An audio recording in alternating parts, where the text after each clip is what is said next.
Welcome to our journey of transformation.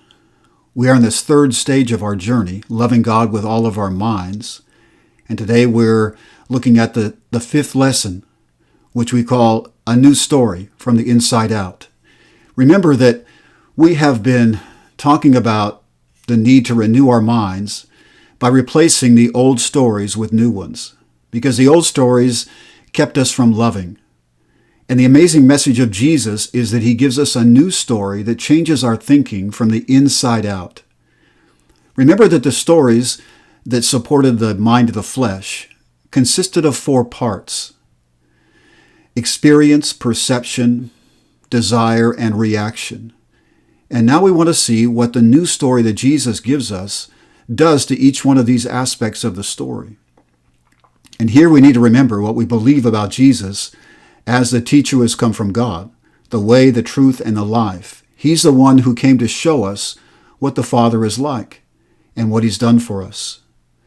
First, we want to go back to the story that Jesus told about the lost son.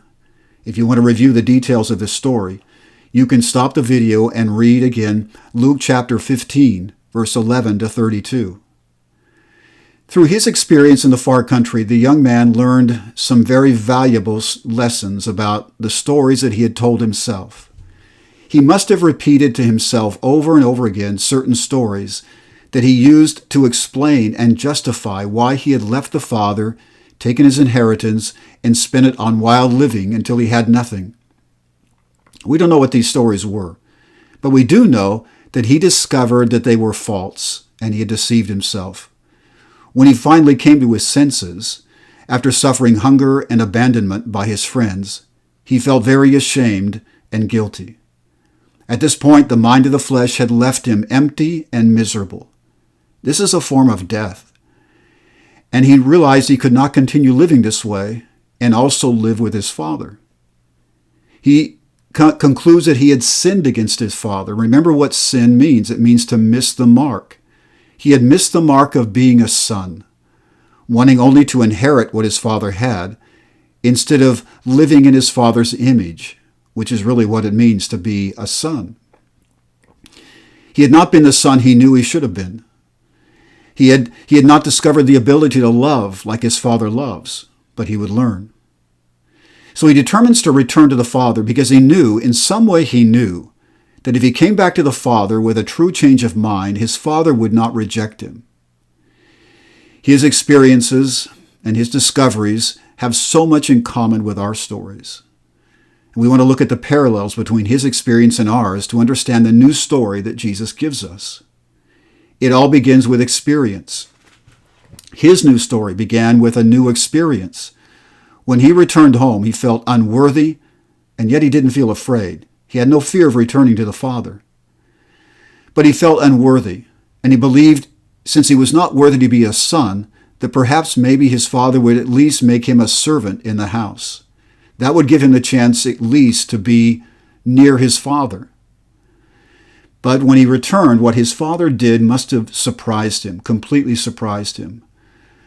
Because when the father saw his son returning, he was overwhelmed with compassion for this son who had abused his privileges as a son, but still full of compassion for him.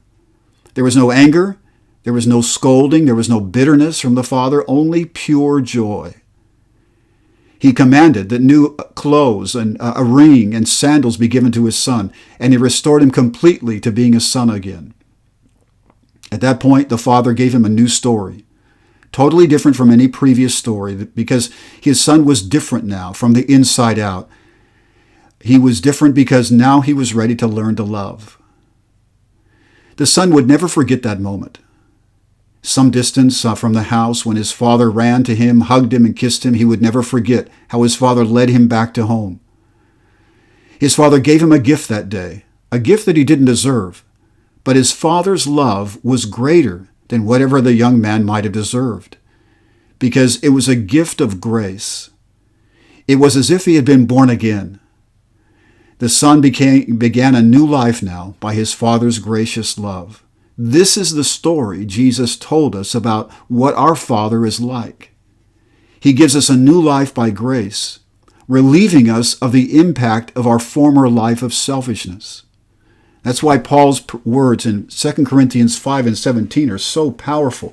Paul knew this himself from his own experience when he writes, "Therefore, if anyone is in Christ, the new creation has come. The old has gone, the new is here." The new creation has come. The new story has come. We experience this release from the power of the past when our new life begins after the incomparable experience of being born again. Being born of water, we are forgiven by the sacrifice of Jesus. We're cut off from all the past. And we're born of the Spirit because God's Spirit begins to live in us and gives life to our spirits. The Spirit's presence is like living water for our spirits. It satisfies something deep within us that we could not satisfy ourselves. And this experience brings us so close to the Creator of the universe that we can now confidently approach Him as our perfect Father, full of patience and grace. Love is completely different. His love is completely different from anything we've ever experienced before. It is a new experience that can come to be more powerful and impactful in our lives than anything else that has happened. And it can come to define us in a powerful and meaningful way more than any other experience, if we will allow it to be. So this experience produces in us a new perception. From that moment when his father came running to meet him, the son's perception of himself changed because his perception of the Father changed. Remember the old perceptions we had of ourselves from all the previous experiences? We were fearful, thought we weren't enough, unworthy, or compensating for our insecurity and lack of worthiness by imagining that we were much more than we really were, powerful, invulnerable, deserving, in control. Then we discover we are not who we thought we were. Just as the lost son discovered he was not invulnerable. We were trying to earn our value and worthiness by our own effort on our own, but we could not do it. Our value, our worthiness was always in danger and at risk. And now as a result of being born again, the Father gives us value and worth as a gift that no one can take away from us. Now we are born again as children of God, with a new purpose, a new perception. We are children of God, and we can cry out to Him as our Father. Listen to what Paul writes in Romans chapter 8, verse 14 and 15. He says, "For those who are led by the Spirit of God are the children of God. The Spirit you received does not make you slaves, so that you live in fear again. Rather, the Spirit you received brought about your adoption to sonship, and by Him we cry, Abba, Father."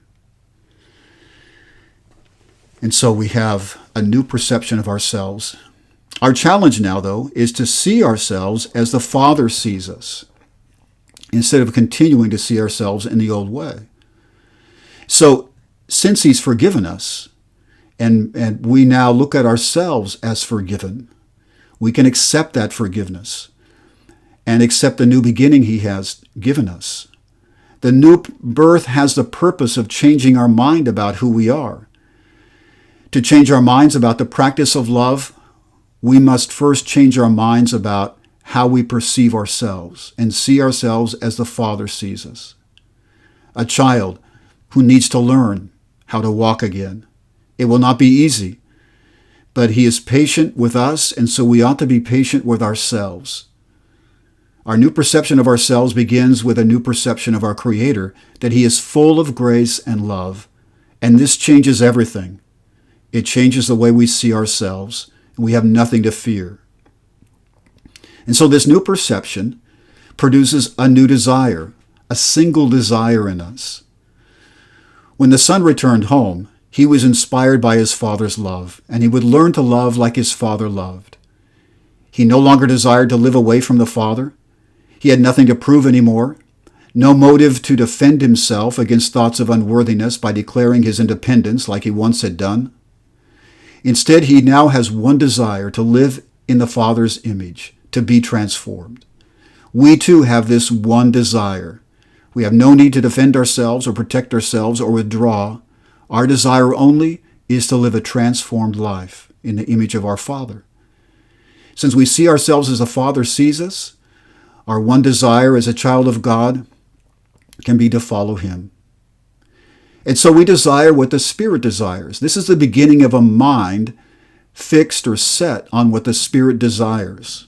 And we discover, as a consequence, life and peace. His love transforms us. He forgives us, so we forgive others. He is full of grace, and we become gracious, full of mercy for others. He is so patient with us, and his patience inspires us to be patient with others.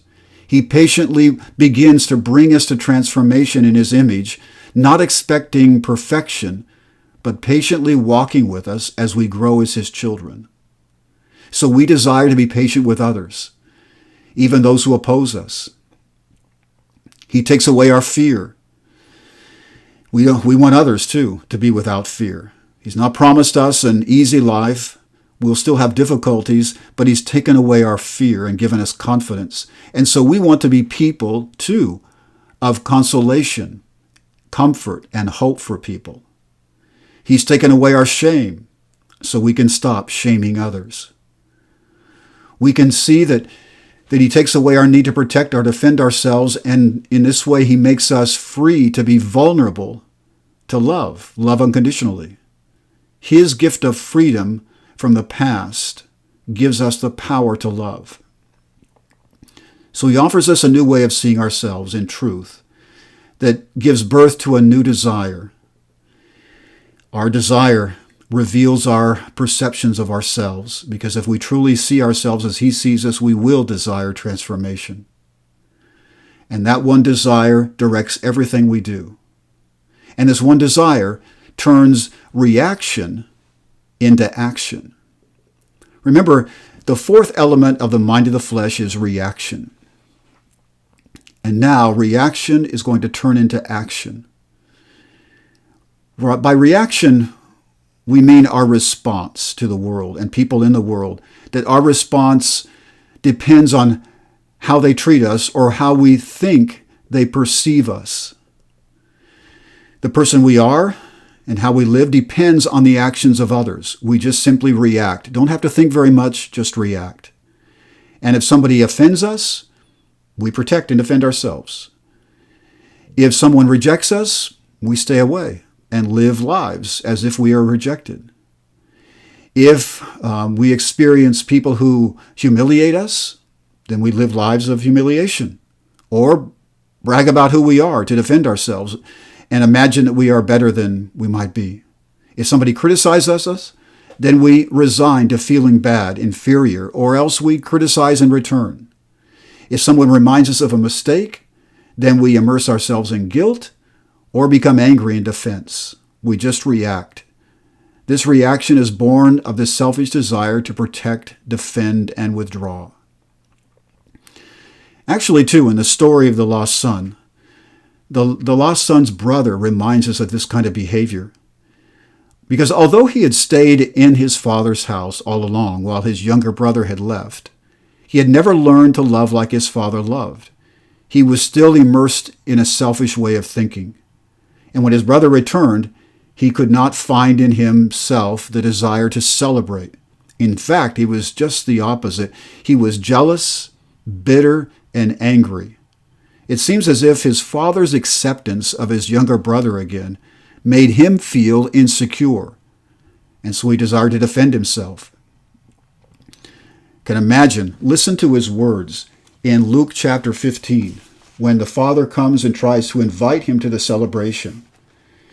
He said, "Look, all of these years," the older son said to his father, "look, all these years I have been slaving for you and never disobeyed your orders, yet you never gave me even a young goat so I could celebrate with my friends. But when this son of yours who has squandered your property and with prostitutes comes home and kills a fattened calf, and when he comes home, you kill the fattened calf for him." Amazing. He has bitterness and envy. But this is what happens when the mind of the flesh reacts to defend oneself. Why did he do this? He had never learned how to love.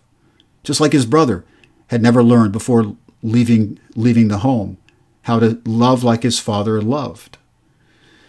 We don't know what the stories were behind that, but we know in the lives of all of us, things happen, experiences happen that keep us from learning how to love. So now, what happens in our new story is action replaces reaction. Instead of just reacting to people by defending and protecting ourselves, we make a conscious decision to act out of love, to take the action of love, to love as our Father does. The younger son would not have to defend himself against the accusations of his brother. He would not have to protect himself. He would not even have to withdraw from his brother, because he could trust in the perception his father had of him. And he had been forgiven and filled with grace. What mattered was what his father thought. So now he could love even his brother unconditionally. By seeing himself the way the Father saw him, he would be free to have patience and compassion for his brother, knowing that one time he had had the same kind of mentality fixed on the flesh. He could serve his brother out of love. And so if we trust our Father's perception of us, then we will be free to love. Our neighbor, even the neighbor who wants to make us feel unworthy, can now be the object of our love and give us the opportunity to love as the Father loves. And even though in some corner of our brains we still have the desire to argue, criticize, and remain bitter or use anger, those pathways are still there in our brains, but they will become gradually weaker as we practice a new life of living in love. And our new desire to live a transformed life will overpower these old pathways and actually build new pathways in our brain that will be strong and have motivating connections that will allow us to submit our thinking to what the Spirit desires. What has happened is that we no longer need anger, criticism, jealousy, or bitterness to protect ourselves. These qualities have lost their value and their usefulness because the grace of God has taken away our need to defend ourselves. Love, especially unconditional love, is an action. It's a conscious action. It requires thought, meditation, reflection. And this is love that becomes who we are and gives our life worth and purpose. So a new experience, a new perception, a new desire that gives birth to action, to a life of love. Next time we will think about how to make the stories of Jesus our stories as we learn more about loving God with all of our minds. Until then, may God bless you.